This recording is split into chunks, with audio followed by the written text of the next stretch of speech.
everybody, welcome to week 2 of reading the Bible from cover to cover. We are reading the Jesus Storybook Bible by Sally Lloyd-Jones, which is excellent. This week I'm joined by a panda who lives on a shelf. He's called Yoo-Hoo, I believe, and he's very cuddly.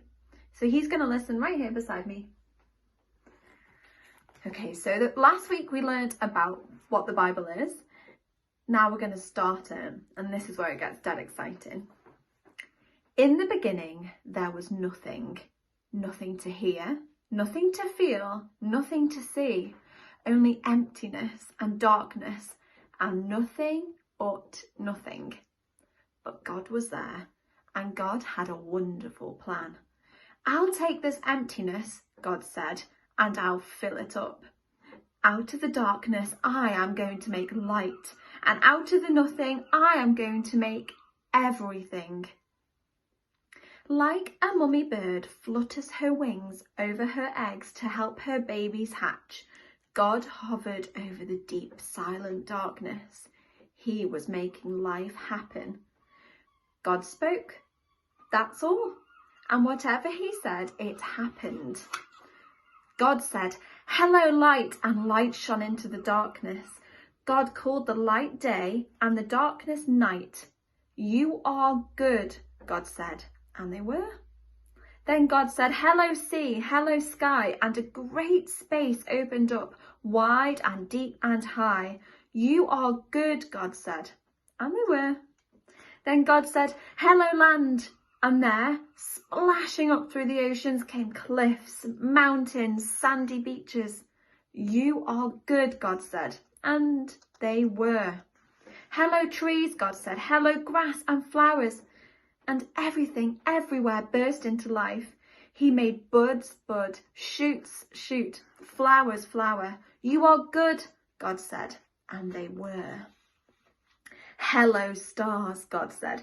Hello, sun, hello, moon. And whizzing into the darkness came fiery globes, spinning around and around, whirling orange and purple golden planets. You are good, God said. And they were. Hello, birds, God said. And with a fluttering and flapping and chirping and singing, birds filled the skies. Hello, fish, God said. And with a darting and dashing and wriggling and splashing, fish filled the seas. You are good, God said, and they were. And God said, hello, animals, and everyone came out to play. The earth was filled with noisy noises, growling and gobbling, snapping and snorting, and happy scuffluffling. That's a tricky word. You're good, God said, and they were. God saw all that he had made, and he loved them, and they were lovely because he loved them. But God saved the best for last. From the beginning, God had a shining dream in his heart. He would make people to share his forever happiness. They would be his children, and the world would be their perfect home. So God breathed life into Adam and Eve. When they opened their eyes, the first thing they ever saw was God's face. And when God saw them, he was like a new dad. You look like me, he said. You're the most beautiful thing I've ever made. And God loved them with all of his heart, and they were lovely because God loved them. And Adam and Eve joined in the song of the stars and the streams and the wind in the trees, the wonderful song of love to the one who made them. Their hearts were filled with happiness, and nothing ever made them sad or lonely or sick or afraid.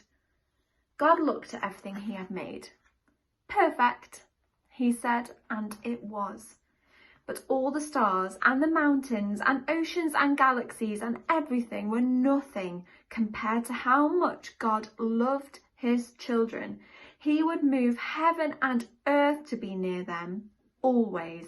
Whatever happened, whatever it cost him, he would always love them. And so it was that the wonderful love story began. End of week 2. So this week, look around you, look in detail at the amazing thing God has made. When I have a think about it, I think one of my most favourite things that God has ever made are plants and birds. They're two things that make me feel very joyful. What about you? See you next week. Goodbye.